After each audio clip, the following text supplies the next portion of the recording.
So we are going to do the first part of Network and Devices Lab in this software called LT Spice. You can download this software from LT. Just type LT Spice download and you will get the link from Analog Devices. So this is the company that maintains this particular software. It was actually initiated by some other company earlier, but now this is acquired by Analog Devices. Analog Devices is basically a chip manufacturing company, and depending upon whether you have Windows or Mac, you download and then install it. Okay, just like usual way. And once you install, you double click and open, you will get something like this, and then you can open a new file by clicking here new schematic, or if you have already done something and you have saved it, then you can open that file. So this is what we did in the last class. So we did the verification of few theorems. The theorems that we verified were current division rule, then voltage division rule. So let's look at voltage division rule. So here, for example, you can see that 3 volt is applied across 2 resistors connected in series with the voltage source. One of the voltage source is one of the resistance is 1.2, other is 6. Okay, or maybe I will repeat this. So let me open a new file, and then you can take the components from here. So voltage, you can type and you can get the voltage. Click here, right click, it will go away. Otherwise you can make many copies by left clicking. And then you need resistor. Take a resistor and then you can put anywhere here by clicking left click, or if you want to rotate it, you can do Control R. Okay, you can rotate it by Control R. And now again, if you want to rotate, again Control R, Control R, Control R. Okay, so it will rotate by 90 degree, and so I keep it here. Then right click, it will go away, and then you connect these wires by using this wire symbol.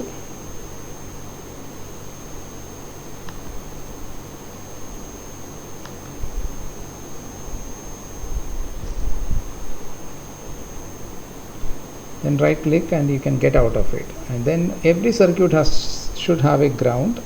So this is the ground, and you bring it here somewhere at the bottom, you keep it here, and then right click, it will go away. Again take the wire symbol and then connect this ground to whichever terminal you want to keep it as the reference. Right click, it goes away. Now we have to give values for this voltages. V1 is a label and V is the value. So you click on V, you give say 5 volt. Just giving 5 is enough, but if you want, you can give this unit also 5 volt. And then R1 is the label, R is the value of the resistance. So you can give say whatever resistance that you want to give, 6 ohm. Okay, if you want to mention ohm, you can mention, otherwise you can just give 6. Then R2 you can give value, say 4 ohm. Okay, so we have connected a 5 voltage battery with 2 resistances in series. One is 6 ohm, other is 4 ohm. So first thing that we can find out is what will be the current through this circuit. Two resistors are connected in series, so their total resistance is 6 plus 4, that is 10, and 5 volt is there. So we can say, so let me okay, so to write any labels or anything that you want to write, you can write it as a comment. So current is equal to 5 volt divided by 6 ohm plus 4 ohm is equal to, so 5 by 10, and that is basically 0.5 amperes. So you can write like this. This is a formula that tells you what is the current. If you want to centralize it, you can click here. If you want to minimize it further, you can click here. Okay, so 5 volt divided by 6 ohm, so 5 by 10, that is 0.5 amperes. So now let us run this and see whether we have this current. So run symbol is here, and you can choose various options here depending upon the analysis that you do. I am going to now choose DC operating point, the last one, or you can, alternatively, you can type a command .op. Okay, so now you see here I have many things here. So it shows different nodes. One node, so you know that here this node has voltage 5, so this node is showing 5 volt. Node 2 is here, and this node you are getting 2 volt. Okay, and then we are getting current through R2.5 and current through R1 minus 0.5, current through V1 minus 0.5. So the current magnitude is 0.5. Depending upon the direction, it will show whether it is minus or not. So the direction depends upon whether we are rotating this component or not. Sometimes it will show differently, so don't bother so much about it, but you need to know that if you are rotating a component, the terminals will get interchanged. Okay, so 180 degree if you rotate, the terminals will get interchanged, and therefore it will show negative current. So if you directly keep it, you will get say positive current. Rotate it by 180 degree, it will keep a negative current. So that is a reference with respect to from which point to another point it is calculating the flow of current. That will decide whether it is. But you can see that all of the components are in series, so current has to be same. So whether you take the current from negative to positive or positive to negative, depending upon that the sign will vary. Okay, so we say that R1 current is 0.5, means the current which is shown here is basically from right to left, so that is minus 0.5. But if you want to calculate the current from left to right, then it will be plus 0.5 amperes. Okay, so current is 0.5 as expected, that is good. Next is we can verify KVL. Now if you want to shift anything which you have typed here, you click on this and then move any instruction or any part of the circuit if you want to move. So the symbol is here, so for dragging basically. Okay, dragging and moving symbols are here. Alright, so now we have found the current, and then if the current is this, voltage is this, the effective resistance is basically 10 ohm. Okay, that is what we know, that if two resistors are connected in series, then it can be replaced by a single resistance which is the sum of those two resistors. So that is also verified. We can also verify the KVL, okay, Kirchhoff Voltage Law. Okay, so if you look at so this is 5 volt, and the voltage drop across R1 and the voltage drop across R2, they should add up to 5 volt. That is what Kirchhoff Voltage Law says. So let me run it again, and let's verify whether Kirchhoff Voltage Law is satisfied. So So here I have 5 volt and then 2 volt is coming, so only node voltages it is giving. So if you want any other voltages, you need to right click here, okay, and go to, you modify this analysis. So let's do transient analysis. So transient analysis we plot with respect to time. So we have to specify some stop time, say 1 millisecond, then step size say 0.01 millisecond. You have to take enough number of points in the duration that you run the program. So if you are running for 1 millisecond, then in 1 millisecond at least some 100 points should be there, then only the curve will look good. Okay, so now let me run. I modified the command. Now, okay, so this one let me close. Okay, so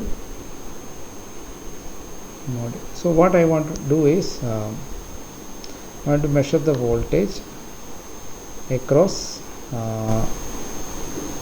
R1.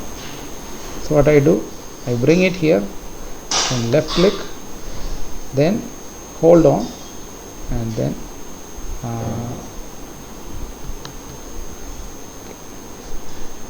if you click here and then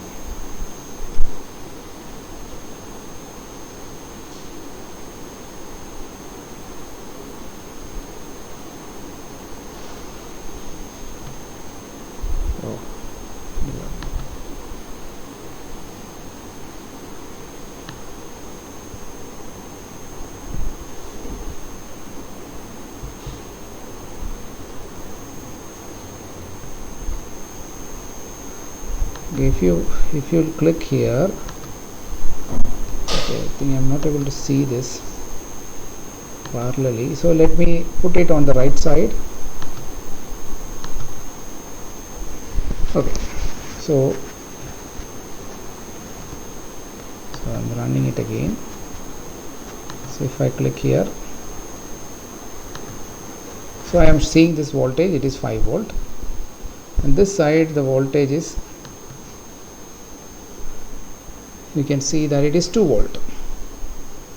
Okay, left side, the right side the voltage is 2 volt. So what are these voltages? These are voltages with respect to the ground terminal.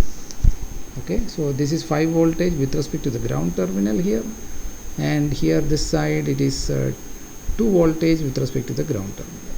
So what is the voltage across R1 resistance? It will be 5 minus 2. Okay, so that is 3 volt.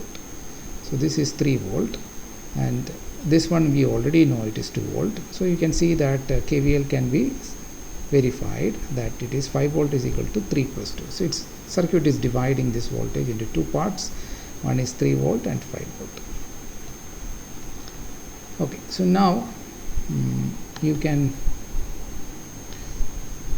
write the voltage division rule. So before that, let me put a label here in the circuit. So let's say point P. So I am putting it here. So that is point P, and I can also put another label, say Q here. Okay, so I am removing this and running again.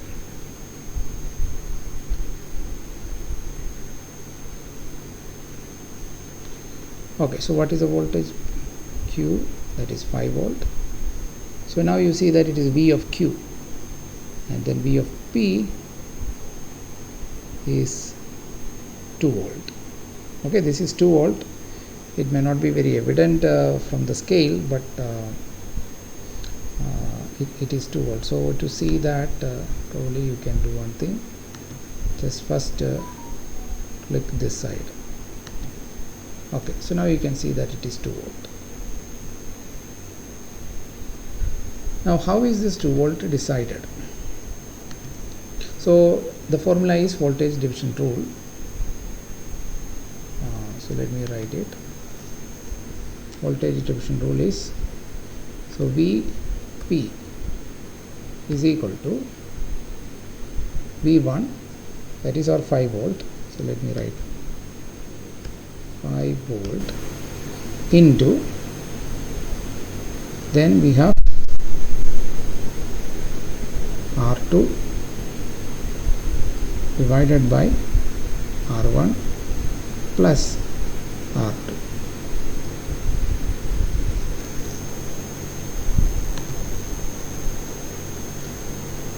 Okay, so that is the voltage division rule. So that is equal to what? This is equal to 5 into R2 is 4 divided by 10. So 5 into 4 divided by 10. So 5 into 4 divided by 10 is 20 by 10, that is 2 volt. So that is how we get this. So this is what is called the voltage division rule. So we verified the current, we verified the KVL, we verified the voltage division rule. So that is part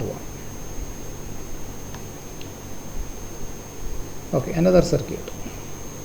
So I'll just duplicate this file, edit, duplicate. If I want to make a copy of this circuit, I can do this, and then I can click wherever I want, that will duplicate. Now the thing is that when you duplicate, one thing you can see is that R1 became R3, R2 became R4. Okay, so that is essential, and V1 became V2. Why? Because in the same, this is like a breadboard, so in the same board you cannot have two components named with the same label. They should have different label. So similarly we should change this also. Let's put it as A, and let's put this as B. And I'm going to take one more resistor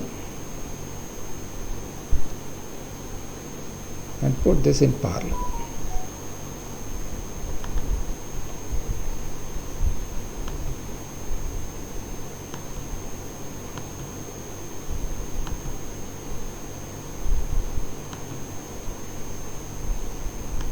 So I need to specify the value of this resistance also. So let me say this is say 2. So this is 2 ohm. So everything has a different label. Okay, resistance name is different, voltage source name is different, nodes are different, all the labels are changed. Now aim of this experiment is basically to verify the current division rule. So there is a current coming from A to B through resistance R3, and now here there is a junction where there is a branching. So one branch is R4, another branch is R5, they are in parallel. So this current will get divided into two parts. One will go down, another will go right. So these two current, when you add up, you will have the initial current. So that is KCL, or Kirchhoff current law. So let me run it. So I am using the same analysis, transient analysis, but now I am going to plot the current. So you can see when I put this symbol here, you see that it is calculating the current from left to right. So that will be negative.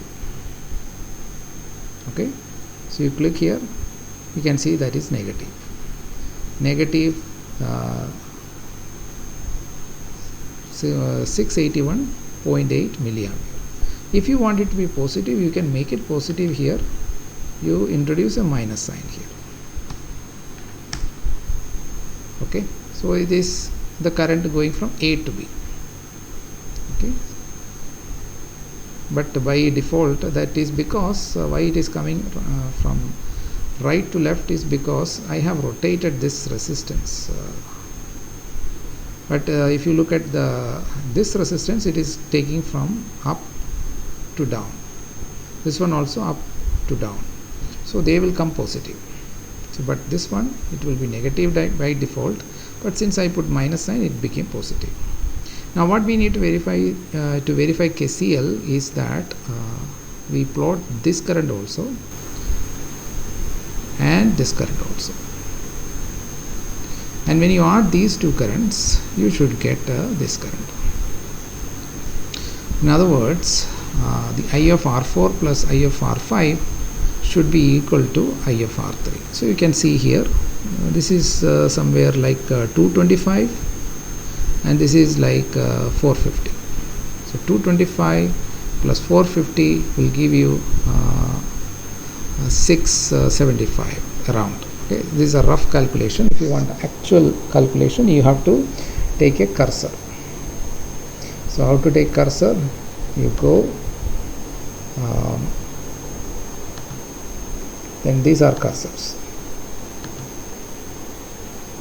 Okay, so this one, now I can shift to the left or right, but everywhere it is a DC circuit, so no change will be noticed, although the time is shifting. As you can see bottom, the horizontal axis shows the time. In transient analysis, x-axis is time. So it's like a 1D signal, which I mentioned in the signals and system class today. Okay, and it is only measuring for this. So if you want, you can note down the correct value. It is 681.82 milliampere. So note it down. Then you take another cursor for measuring IR2. So you click on that label and then take the cursor. So now this will measure the current in the bottom, IR2, that is 227.27. Now I have one more current, okay, in the same graph. So I would like to know the actual value of this one also. Okay, so this one is measuring the middle current. Okay, that is your red curve, I of R5, and if you look at this current, we get it as 454.54. Okay, so now if I add these two, that is 227.27 plus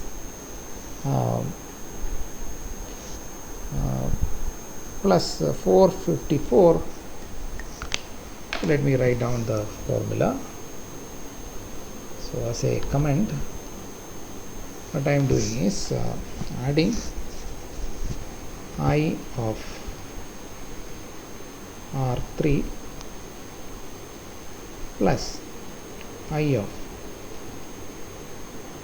not R3, I of R4, I of R4 plus I of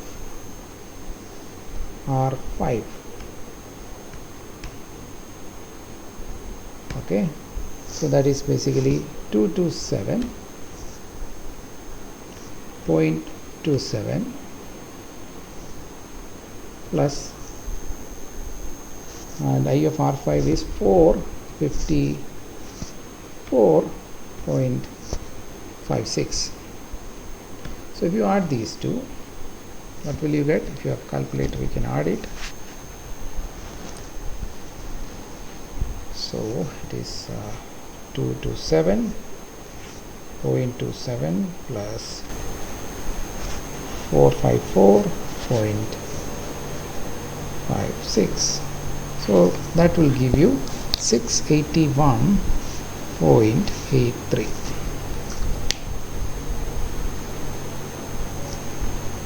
Okay,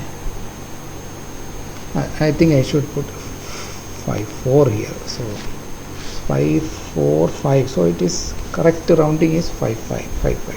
So this will give you exact value 681.83, which is basically I of R3. so that you can put it here. This is your KCL. Okay, now I can remove the cursor. So I verified KCL. Now the current division rule. Okay, current division rule says I of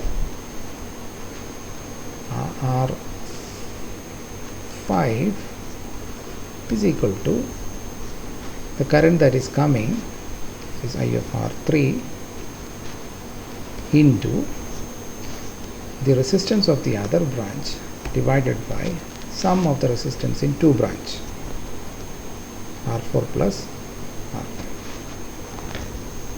Okay, I of R3 is the current that is coming to the node B from the left, get divided into two parts, and we are measuring the current through R5, which is equal to the resistance of the other branch, which is R4 divided by R4 plus R5.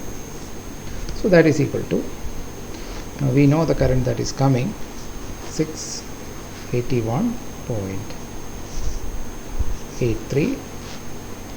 So that will be multiplied with the resistance of other branch is 4 divided by 4 plus 2. Okay, so that we will get it as 454.56 milliampere. Okay,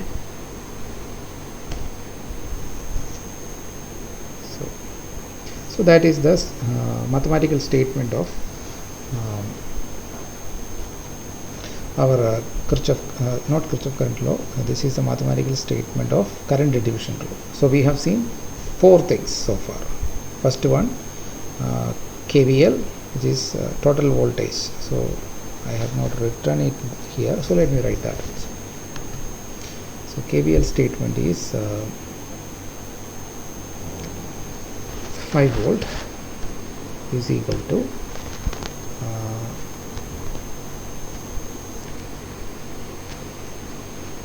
V of R1, means drop across R1 resistance, plus V of R2. So that is basically 3 plus 2 is equal to, okay, that much is enough. So that is your KVL. So this is KVL and this is KCL, and then this is voltage division rule and this is current division rule. Okay, so let me just shift this. So this is a command.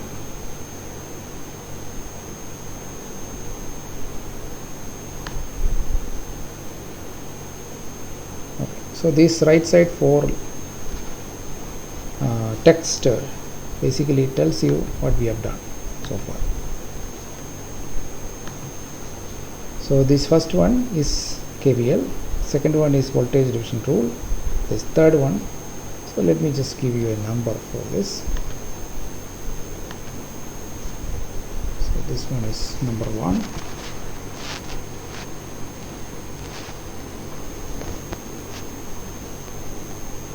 then number 2,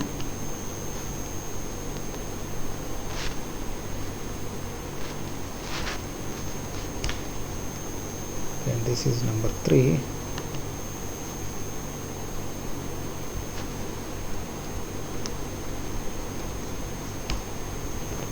and then this is number 4.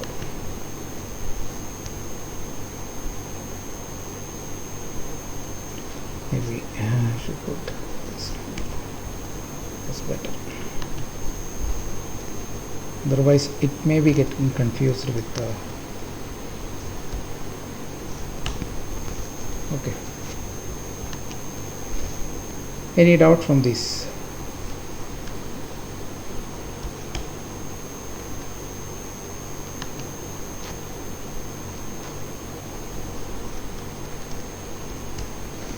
Okay, so if you have no doubt, we'll proceed. Okay, so next thing is like how can we replace this above circuit, this circuit shown here, with a Thevenin equivalent. So we need to find out the RTH. So the terminals that I am going to consider is between B and ground. Okay, I want an equivalent circuit. So let me I want an equivalent circuit, Thevenin equivalent circuit to the left of the circuit except R5. That means I want to replace, so let me draw the circuit. So I can duplicate,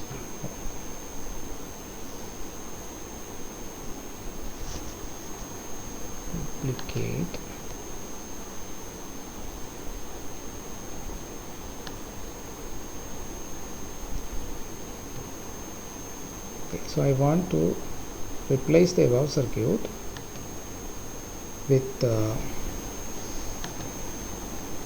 this I want to relabel. This will be the label I want to change. Okay, V3 I want to change to VTH, and the value I need to find out. So right now let me remove the value, and this one I want to relabel as RTH.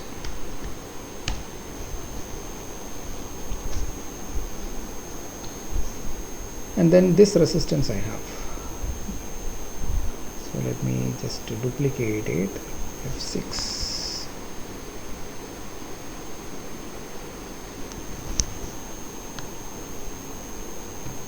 So this resistance I want to put it here. Okay.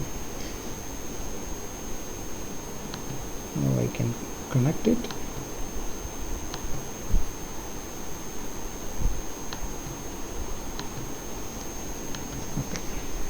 So what should be this resistance? I don't know right now what should be the value for this resistance. So I'm removing it. So I need to find out the RTH, and this one also I need to remove.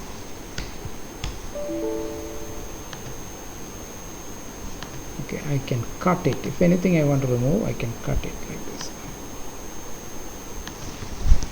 Okay. So my aim is to find out VTH and RTH, and then replace the above circuit with a simpler circuit which has only one resistance and one voltmeter, which when connected with my R5, which is 2 ohm, so R6 here it is also 2 ohm. So this is my resistance in question. So I am putting the same value here, so they are same. So I take out this resistance and connect to another circuit which is a simplified version of the top circuit. But what should be the VTH and what should be the RTH? So RTH formula is like this. So you have to look from the above circuit from the right to left. Okay, you have to look in this direction. That means into the circuit from the right side. Taking out R5, you look into the circuit, you will see that, and replace all the voltage source with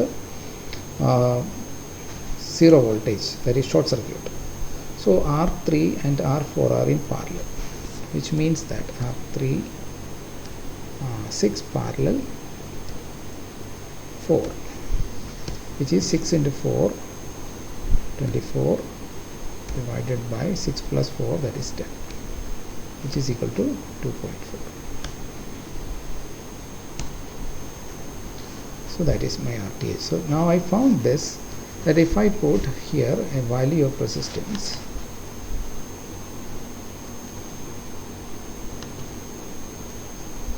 equal to 2.4 ohm,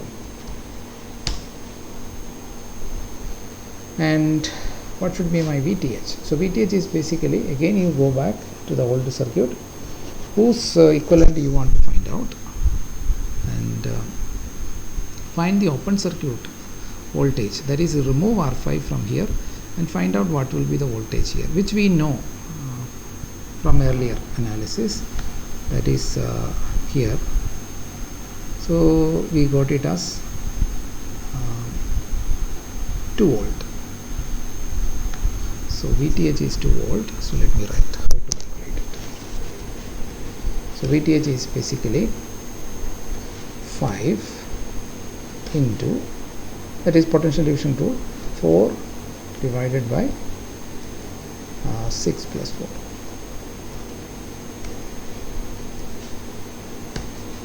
Okay, so that is 20 by 10, that is 2.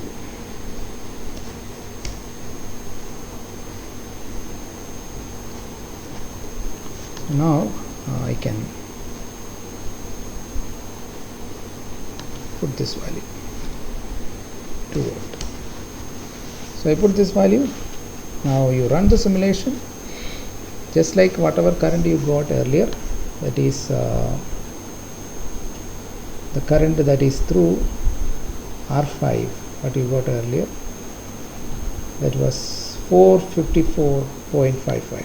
so that should be, so this should be the current that we should get, is 454.55.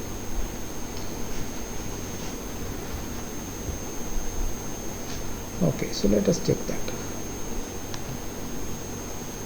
So to get the current, yes, we are getting exactly that, 454.55. 454.55. So that is verified. So that means the above circuit and this circuit, they have same impact as far as the resistance 2 ohm is considered. Okay, but we have simplified from this circuit to this circuit. Similarly, you can have a Norton Equivalent, which is a slightly different circuit. So let me just draw it. For that we need a current source. So to get the current source, you go here, current. So a current source. Then you need a resistance in parallel to the current source. So what is the resistance? And let us denote this label differently. So let's call it as IN, and this as Norton resistance Rn.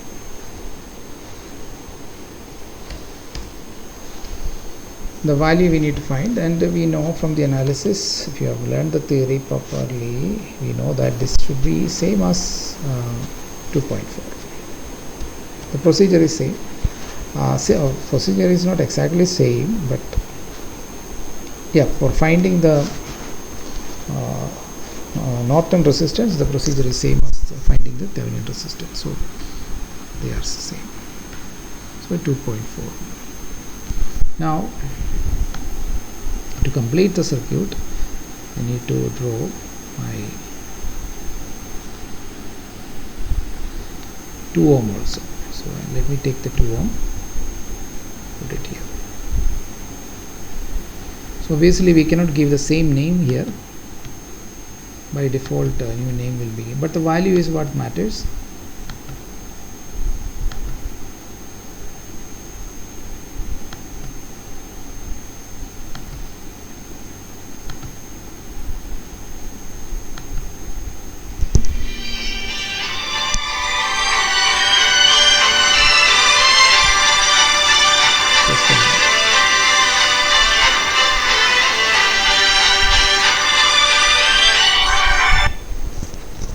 Hello?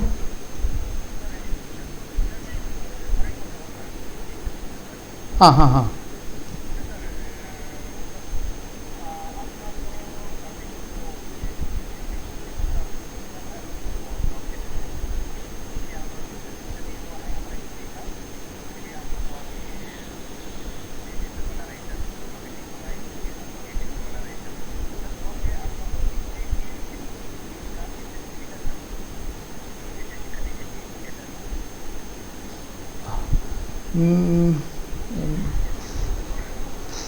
मतलब मेरा home town का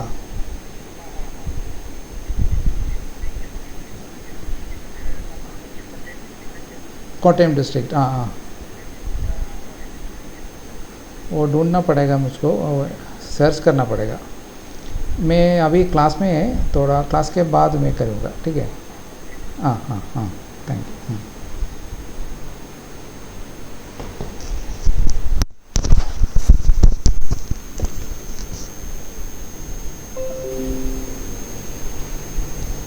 Okay, so let's connect to this.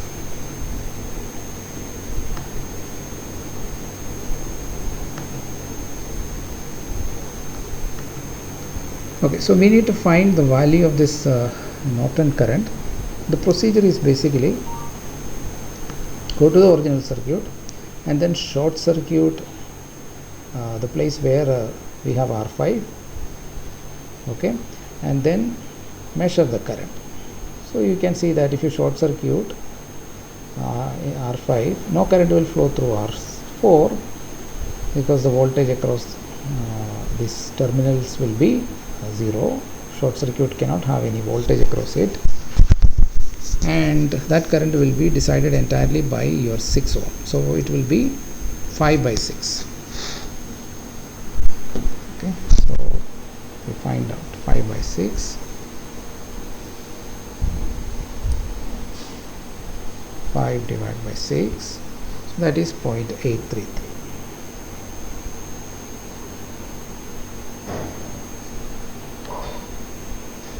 So 0.833,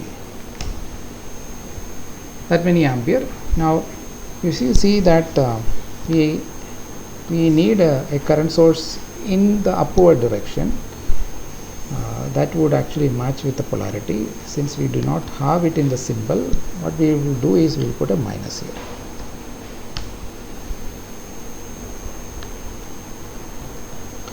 Okay, so let us run this now.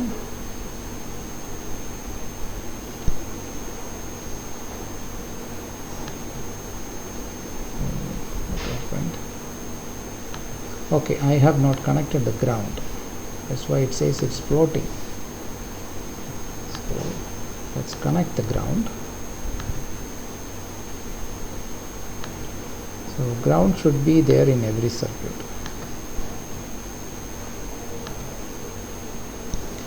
Okay, so all that we need to measure is this current and see whether we have that 454.56.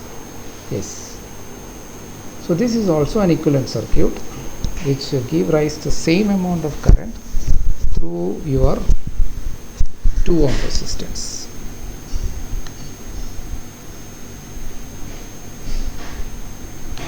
Okay. So this is the Norton equivalent, one current source with a parallel resistance. Okay, that can replace a complicated circuit.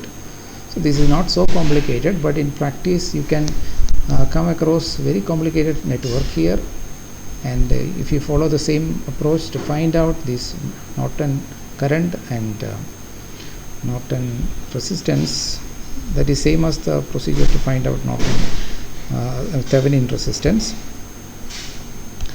So that will replace this complicated circuit with just one current source with a parallel resistance. Okay, so that is all giving. So these 3 circuits are equivalent with respect to your 2 ohm resistance. Okay, it is the same current and same potential which is coming across the 2 ohm resistance. So therefore the circuit is an equivalent circuit. So this is called Norton equivalent. Okay, so what did we do? Number 4 and 5. Okay, let me just write that also.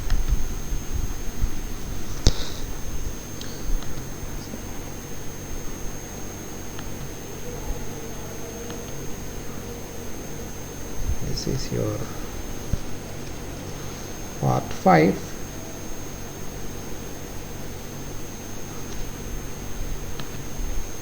This is also part of part 5. Now part 6.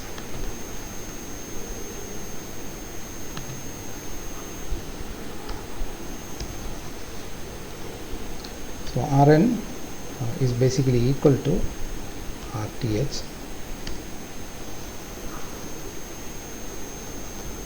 and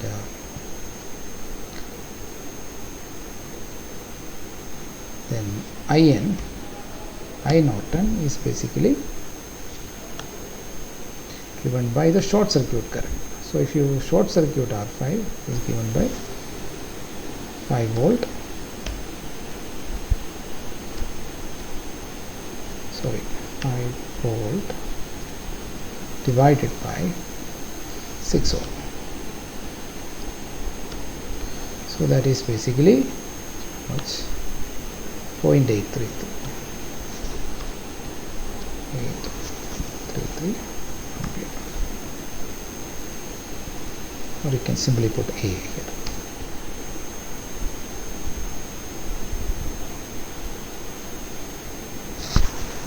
Okay, so this is number 6. So sixth part is there in this experiment. So I will repeat.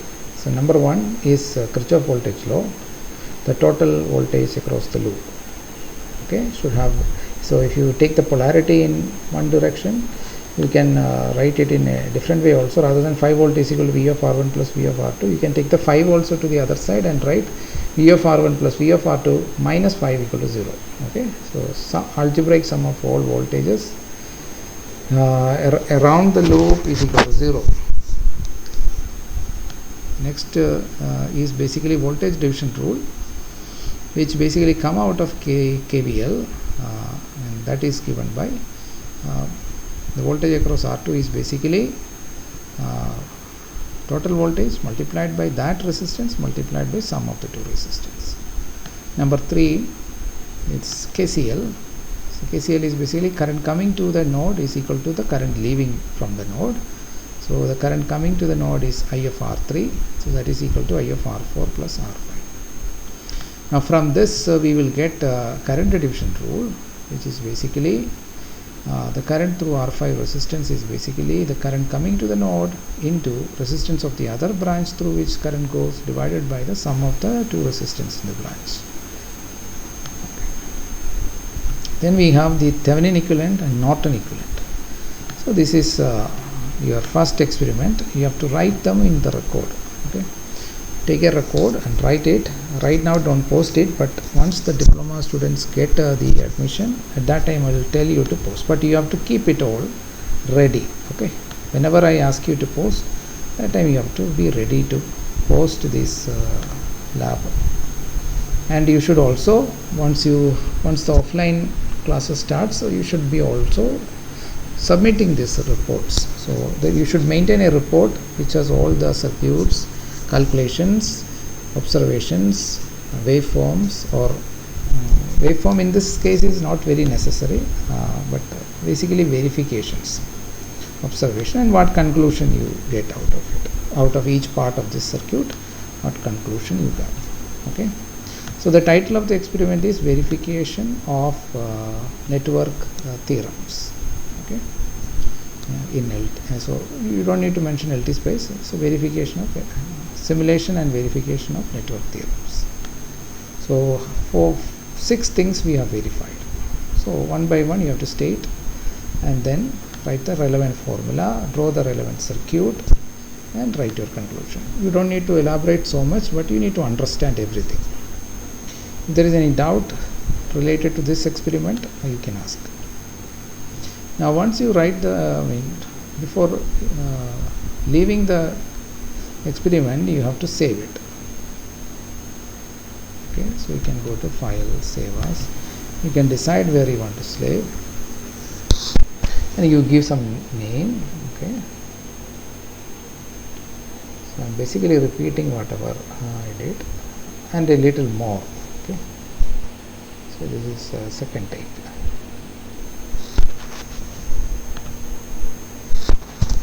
Any doubt on this? If not, we are going to move to the next experiment. Okay, so let's move to the next experiment. So the next experiment is basically to study tuned circuit. So you must have studied somewhere about tuned circuit in +2 also. For this we need an AC source. So what we do is again take voltage, same thing, put it here, right click, and then take resistance. You want to rotate. Okay, resistance, let me put it here. First I am going to study series circuit, and then I want a capacitor. This I would like to rotate, Control R.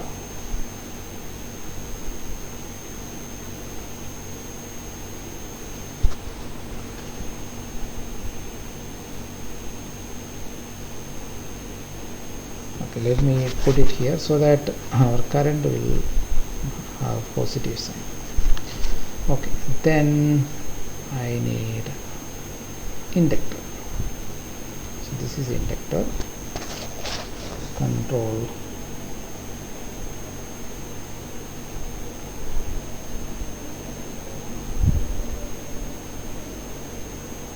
okay, so I am putting it here. Okay, that's it. I have only 3 components: one capacitor, one inductor, one resistance. So then take a wire, connect it.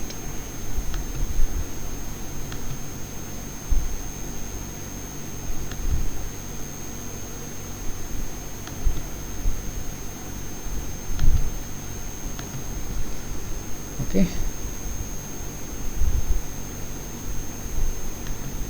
Now there is no point in giving a DC source here, so we need to make it an AC source. So the procedure is go to the advanced after right clicking, and then you can choose sign, and then DC offset. If you are like wanting a DC component in the AC source, you can give it there, but usually we give 0. And then amplitude, whatever amplitude if you want to give 1 volt, you can give 1 volt. Frequency you can specify. So frequency, so what frequency we will give, so that depends upon what kind of analysis that we want to give.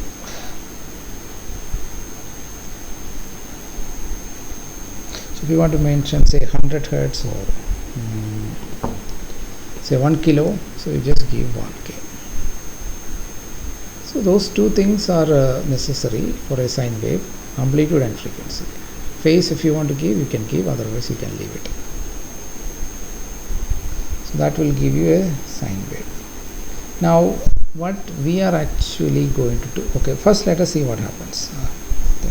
So we need to define the components also.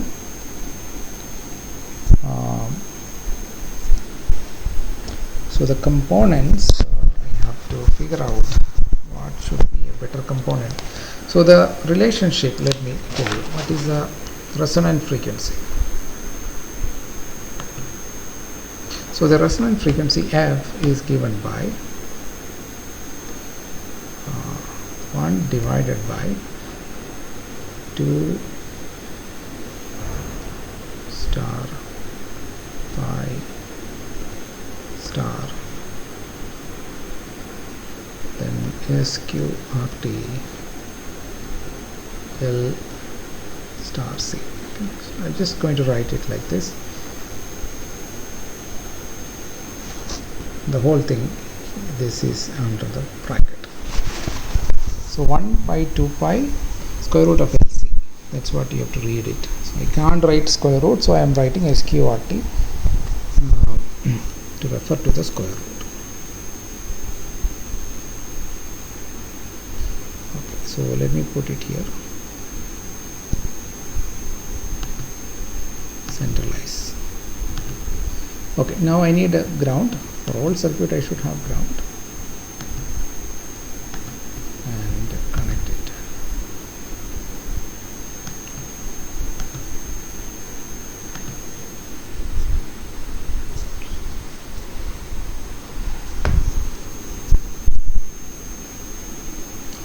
So if this is a formula, and if I want a resonance at say 1 kilo ohm,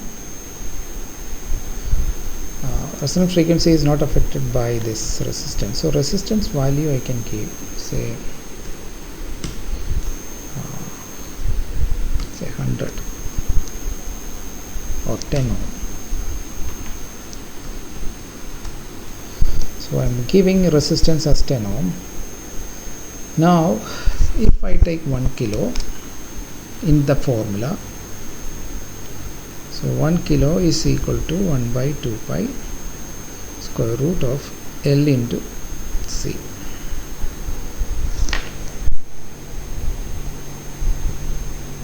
So one way you can somehow achieve this somewhere near is that you take capacitance as 1 millifarad, 1 millifarad.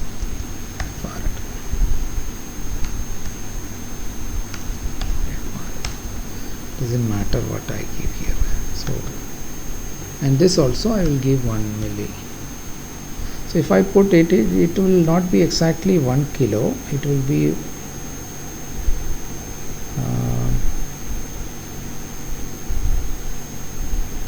okay. Let's see what happens. This will be Henry.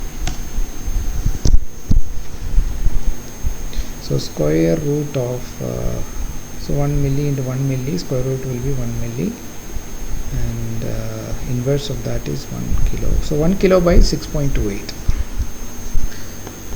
Okay, 1 kilo by 6.28. So that will be my resonant frequency. Now what kind of analysis I will do? I will go to AC analysis, and here there are various options here. So when you plot, you will see what these options means. So here I can plot it in a linear variation of frequency. How many points I want, say 100. Even if I don't specify, it will work, I think. So say 1 hertz to say 1 megahertz. Okay, so this is also required number of points. So let me say 100.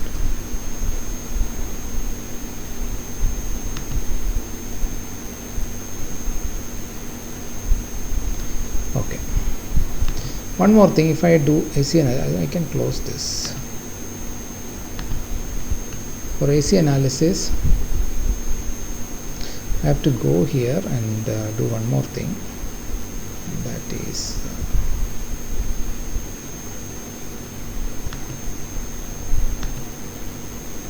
so let me close this.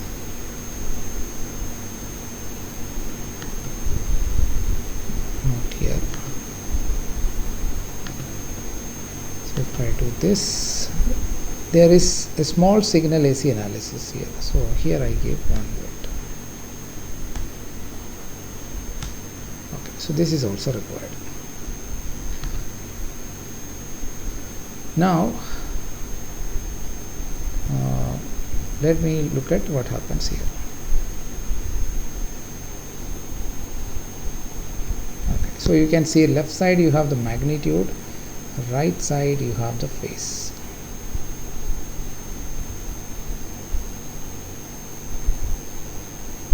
I think yeah, left side you have magnitude. So you see that on the x-axis it is frequency. So this is 0.1 megahertz, 0.2 megahertz, 0.3 megahertz, etc. And it goes to 1 megahertz. So this is how the linear scale. But you see, it is not a comfortable scale because we don't know what actually happens in the kilohertz, what actually happens in the hertz, etc. Because everything is crammed in this 0.1 megahertz. So in order to separate it out, what we can do is click on the x-axis and choose logarithmic. So this can also be done by closing this. While going into this command, you can choose decade. Then you give OK.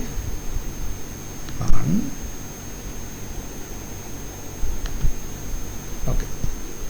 So this is much spreaded abroad. You can see this is 1 hertz to 10 hertz, then 10 hertz to 100 hertz, then 100 hertz to 1 kilohertz, and then 1 kilohertz to 10 kilohertz. So this is called 1 decade, and 10 kilohertz to 100 kilohertz, and then 100 kilohertz to 1 megahertz. And there are two curves. One curve is for this scale, which is magnitude. Now magnitude is shown here in decibels, which is again a logarithmic unit. If you don't like decibel, you can go to linear. So that is more comfortable to see the gain. So you can see that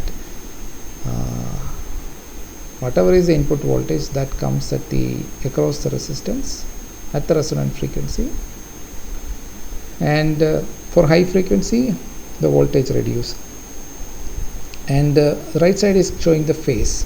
So if you don't want phase, you right click and you can say don't plot phase.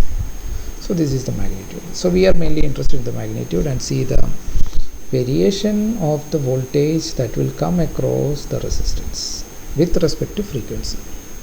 At very low frequency you have very less voltage. At very high frequency also you have zero voltage. But somewhere in between, large current flows and you have a very high voltage. So this is called a tuned circuit. This is a series RLC tuned circuit. Okay, there is a resonant frequency, and the resonant frequency, as I told you, once you have the value of C and L substituted, you will get. So you will get it as 1000 by 2 pi, which is 6.28, and that you can verify from here. So this is equal to 1000 by 6.28. 28 means 6.28 is 2 pi. So this is how much? 1000 divided by 6.28. So it is 159.24 hertz.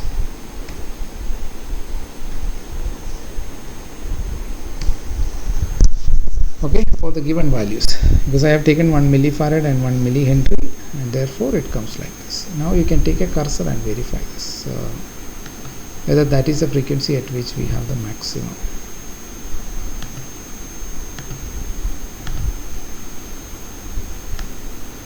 You go to the peak, and so what we got is 159. So go to 159. So this is around 159. This is 162. Still increasing. Now it is decreasing. 9999.89951. Okay, so that you can see this is very close to 1, very close to 1, and the frequency at which it is very close to 1 for the peak value is actually at 158. Okay, now we can modify this to plot at a smaller range. Say if I don't want 1 mega, I only want 1 kilo, and I can run it again. Okay, so that way it can be more expanded. And right now let me see how it is in the linear scale.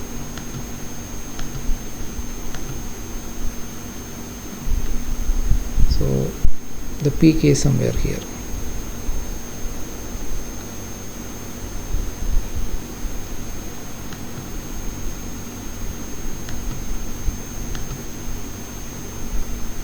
Maybe a little more I will plot.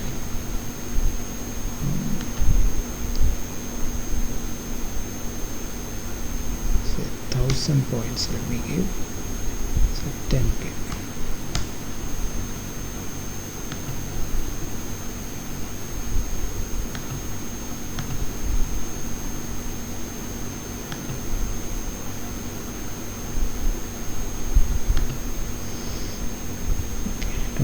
phase. Okay, so you can take the cursor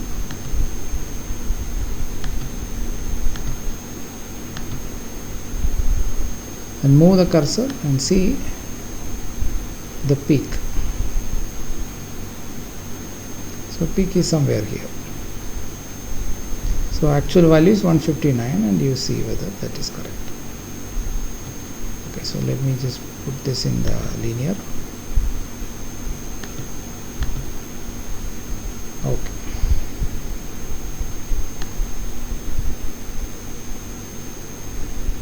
So now it is decreasing. So if you go from the peak a little bit left or right, you can see that the peak voltage reduces. So this is kind of maximum, 0.8933. Okay, it is even better, 0.8984. Now it is decreasing.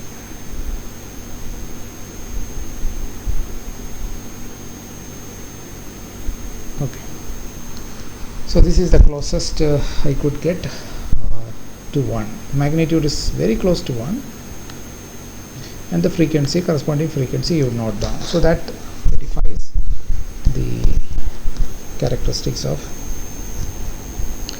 Okay, so the rest what I am going to do is I am going to give you the parallel version of this circuit. So you have to connect a capacitor, inductor and resistance in parallel, and instead of a voltage source you have to use a current source. So current source in parallel with the capacitance, inductor and resistance. Okay, and the formulas are same. Okay, it is still the same formula valid, and you have to see the AC analysis and see where what happens, okay, in the AC analysis. That is the part that you have to do yourself, okay, but it is similar. Alright, if you have any questions regarding this experiment number 2, so experiment number 2 aim is basically the study of tuned circuit, RLC series and RLC parallel. Parallel I am giving it to you to do that, but I have shown you what happens. Okay, another thing you can do, like in the same circuit, is so far we only looked at the voltage across the resistance. Okay, you can look at the voltage across say the inductance and the voltage across the capacitance. Okay, so that is also something you can do. So all that you need to do for that is just interchange the location of resistance and inductor. So let me do that. So let me just cut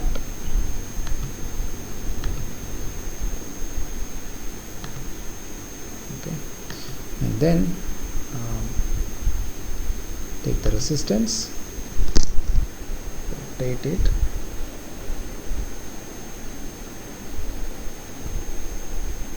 Control R,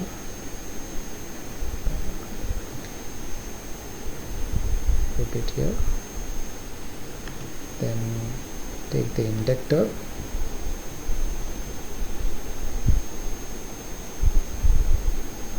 rotate here. So now what happens to the voltage across inductor?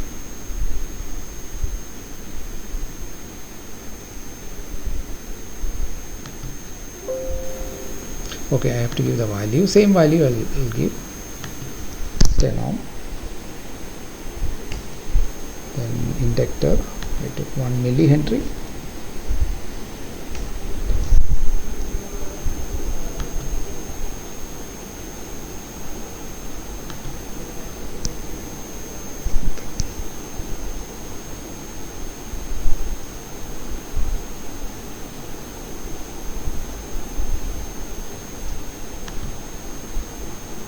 I don't want the phase.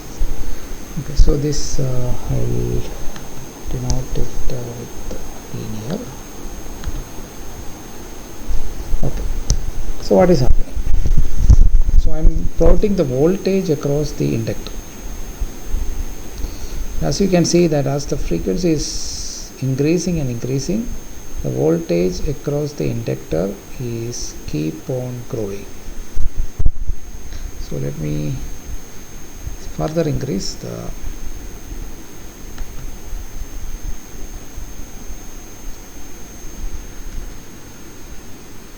will be 1 meg.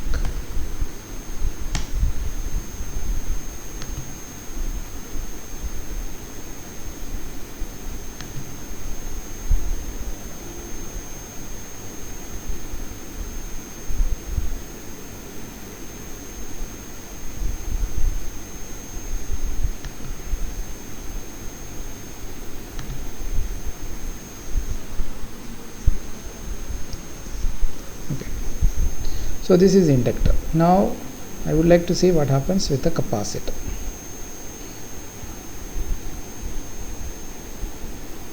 If I do not change it, 1 mega.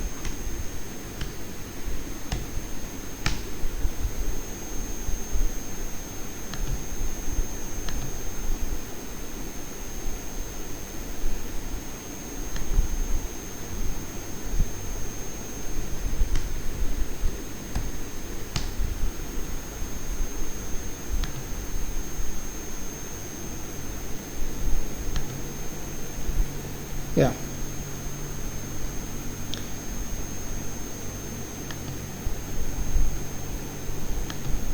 Okay, so this is what is happening. At very low frequency, the voltage across the inductor is very, very less. If I put it in the linear, okay, so it is something like this. So this is voltage in the linear and x-axis is in logarithmic or decades. So you can see that 1 to 10, 1 decade, 10 to 100 another decade, 100 to 1k another decade, etc. So what do you see? As the frequency comes and increases, finally it saturates. At very low frequency, the inductor is like a short circuit. So that is the reason why we have zero voltage. It's a short circuit. So short circuit cannot have any voltage because inductance is basically omega L. Omega is 0 means omega L is 0, and therefore it offers no impedance, and whatever voltage that you give here will be dropped across the other components. So it is 0. And as you increase the frequency, what will happen? Inductor offers more and more resistance, and you see that finally at very large frequencies, almost all the voltage, 1 volt is what we apply, all the 1 volt is coming across the inductor. Now if you plot the capacitor, that means change the location of inductor and capacitor, and put the capacitor here and do it, but you will see that it is just the complementer. That means at very low voltage, the capacitor will have all the voltage across it, and then it reduces and comes to 0 like this. Just a complement of this.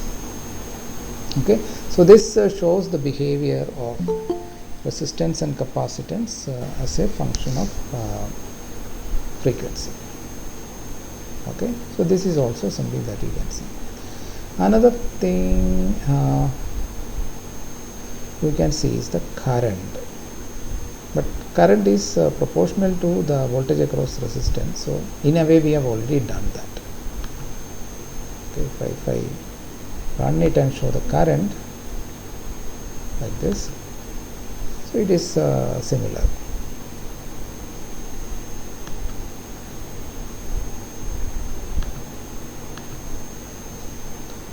Similar to the volt, because voltage and current for resistor is going to satisfy the Ohm's law, so they should be proportional. Okay, but current through the capacitor and current through the inductor all are same because they are connected in series. So it will all have this peak. Current has peak, voltage across the resistance has peak, but voltage across the inductor will be 0 for low voltage, and high voltage it will have peak maximum. Capacitance in the opposite way. Okay, so those are the things that you have to study for series, and a similar thing you have to study for parallel. So parallel, I told you, instead of voltage source you have to take a current source and then C, R, L all in parallel. Alright, so let us save this.